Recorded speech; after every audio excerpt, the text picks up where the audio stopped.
Well, welcome to Richie's Roost in Shaco, Mississippi on a beautiful, sunshiny afternoon, cool Mississippi spring day.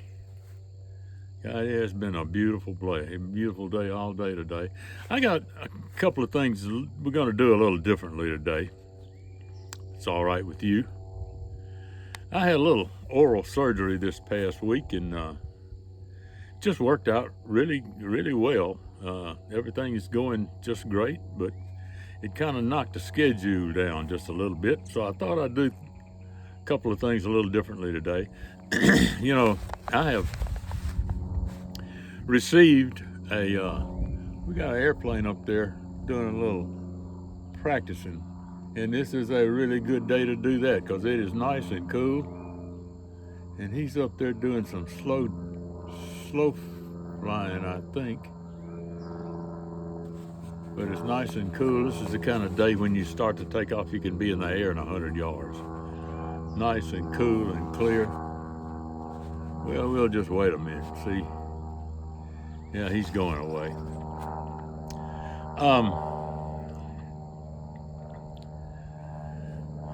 Matter of fact, I used to do that right about where he is a lot of times out here, right over Shaco. We got an airstrip out here, and believe it or not, and I had used it before. So I was saying we were going to do things a little differently. You know, I have asked on occasion for you all to submit stories that you might like to see me use on this little video, and I get some really good ones. And I got one today. I got one a couple of days ago that we're going to use today. Yes, he said maybe it'd give me a little chuckle, and it gave me more than a little chuckle. I think you'll enjoy it. Oh, I want to show you one thing. When you do write me, here is my email address, shacotales@gmail.com. Write that down somewhere. shacotales@gmail.com. But I'm going to sandwich his story in with a couple of short ones of mine. You know, we've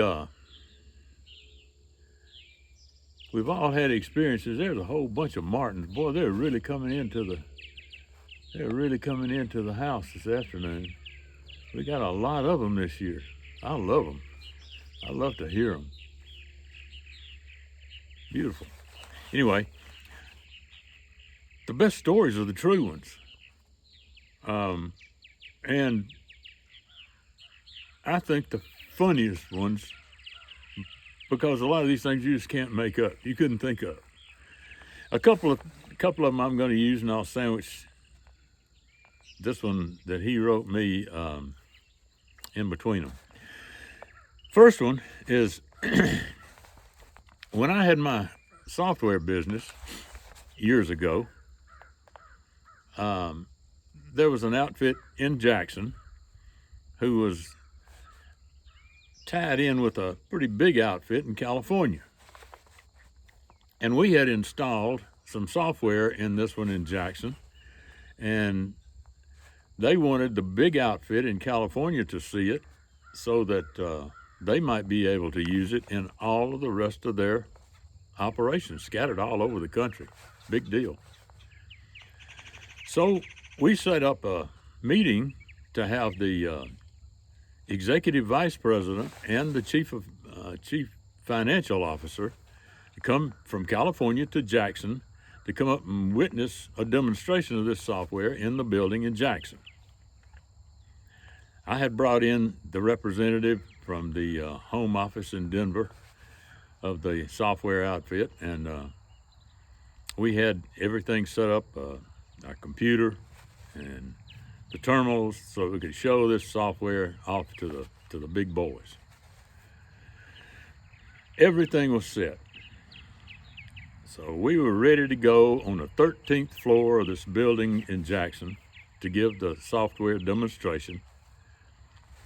And we got word that their plane was a little late. Well, we didn't know how late, but we had a time set. And there's nothing in the world worse than having everything all geared up and ready to go and then have to wait on something like that when you never know how long it's going to take. So we went and had a cup of coffee and we chatted with the representative from Denver and my other partner that was going to actually do the demonstration. He was there with us. And we kicked around for, I don't know, maybe 15, 20 minutes. And then I smoked a pipe at the time. So I decided we had everything all set up again and ready to go. I walked outside the door of the office into the hall of this building on the 13th floor and lit my pipe right under the smoke detector, which I didn't know was there. Well, this was back when it really wasn't that much of a deal to smoke in a building, and most buildings didn't have smoke detectors like that. But I fired that pipe up right under that smoke detector, and here it went. Boop, boop, boop, boop, boop. Everything in the building shut down. Everything. People scurrying around wondering what in the world was going on the 13th floor that was causing the fire alarm to go off. Well, while they're scurrying around, at that moment, the chief financial officer and the executive vice president of the big outfit in California came in the front door. The building was shut down. Nothing was working. They found out where the demonstration was supposed to take place and walked up 13 flights of stairs to get to the place where the demonstration was to be going on. Well, you would think they would not be in very good humor, and they probably weren't. But when we started off, I was up first on the presentation, and when we were seated and ready to go, I said, "Gentlemen, I have a confession to make. You just walked up 13 flights of stairs. And that was my fault. I'll tell you, boys," and it had probably been a while since they had been called boys, but that's what I said, "I'll tell you, boys, you may buy this software, you may not buy this software, but whichever way you go today will be, I'd say less than the biggest high point of my day. Let me tell you what just happened," and I told them. They thought that was the funniest thing they had ever heard. They laughed. We had a great time. Knitted all out. It worked out okay, and they bought the software. So that was my first story, and I'll tell you another one a little later. Now, I just got an email from Steve in Chester, Virginia. I don't use last names unless somebody asks me to, but this is Steve in Chester, Virginia. He said, "Here's just a little story of my haircut experience, and I hope it brings you a little chuckle while recovering." Well, as I said earlier, it brought me more than a little chuckle. Think about this. I'm going to put these things on so I can see and make sure that I read it right. He says, "A few years back, when I actually had hair, I went to one of those so-called hair salons that do both men's and women's haircuts. And instead of a regular barber chair and a mirror, it was kind of sectioned off with little partitions and had mirrors all over the walls. Well, I sat down in the chair and took my glasses off to hold while the lady trimmed my hair. Now, I can't see without my glasses unless it's really close, and the lady was just chatting away. Well, I noticed over in the corner of the room, some fellow in a couple of chairs down was looking at me. But without my glasses, I couldn't tell who he was, and I didn't really recognize him. And every time the chair was turned on in that direction, I'd kind of peek and check out the corner of my eye and make sure he was watching me. And sure enough, he was. The whole time I'm thinking I must have worked with him at some point, or maybe went to school with him or something. He was trying to remember me, and I was doing the same. I got it in my head to approach him when she was finished and with my hair and find out who he was. Obviously, we knew each other from somewhere. Well, after a few minutes, she was finished with me, and I put my glasses on to check out her work. I stood up and headed in that direction and realized I had been watching myself the whole time in one of those mirrors. Well, I just busted out laughing at myself, and on the way up to the counter, I told the lady what I'd done, and boy, what a laugh she had. It took both of us to tell the lady up front because we were both laughing so hard. And needless to say, the whole salon had a ball with the half-blind man who had come in for a haircut. Now, that might sound like I made all this up, but I'll swear it's true. I thought I knew the guy, but I just couldn't place him. That's from Steve in Chester, Virginia. I thought that was a great story, don't you? So thanks, Steve. Send us another one, man. And here is the address again. Here's the address to send it to. Now, final story.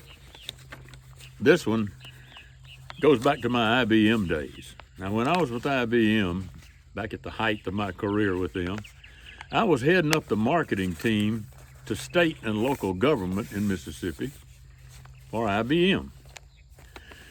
Well, we had put computers in most all of the state agencies, and they had made the decision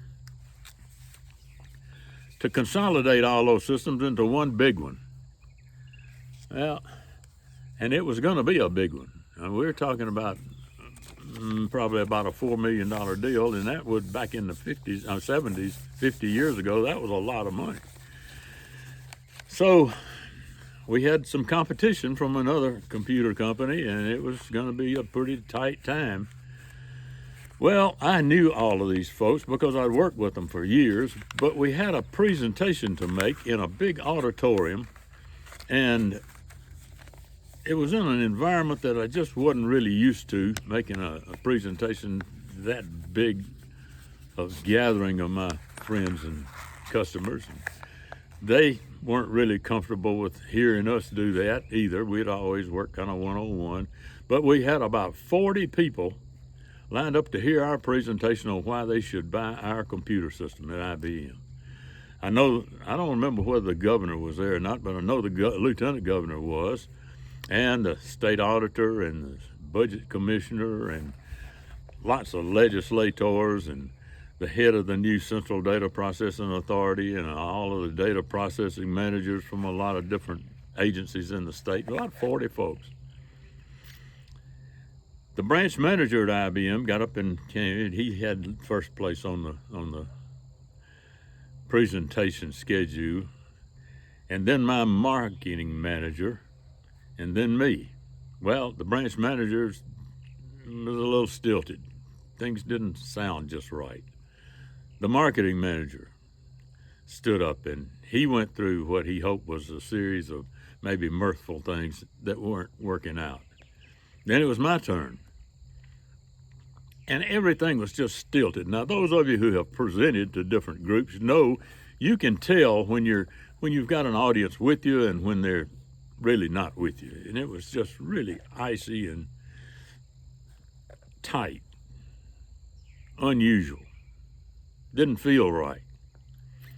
Just about the time I got started, something behind me, whether it was on a tripod or some presentation aid, crashed to the floor. I jumped a little, and then I decided to dazzle them with my knowledge of poetry and other things, and my first reaction was to tell them, well, quote, Robert Burns in his Ode to a Mouse that the best laid plans of mice and men gang after glay often go awry, often go astray. So I leaned back and said, the best laid men, no, that's not right. The best laid, and I couldn't come up with plan. Well, a snicker started over here, then a snicker started over here, then a giggle, then another giggle, then a laugh, and then it exploded. Here I'm standing trying to come up with plan, and all I could think of was man. And the best laid man got a laugh that lasted about 5 minutes. And I'm standing trying to gather my thoughts together. And when they finally slowed down, I said, well, I didn't mean for the best laid men to come to my rescue. So I apologize for that, but I guess it worked out okay. They laughed again, and it went on for another 5 minutes. Then things quieted down. We got to the presentation, but the ice had broken. And the presentation went well. And we won. So those are 3 stories, all true. And I sure would like to get one from you. So if you've got a story like that, or it doesn't have to be humorous, it can be any way you want to tell it. Let me know. We'll put it on for you, hopefully. And the best ones are always the true ones, aren't they? Anyway, send your stories to me. Everybody's got a story. Everybody's got one. And I'd love to hear from you. Send it to shocotales@gmail.com, and we'll use it. But till I hear from you, and I hope I do, I'm Jim Ritchie, and I'll see you again next time.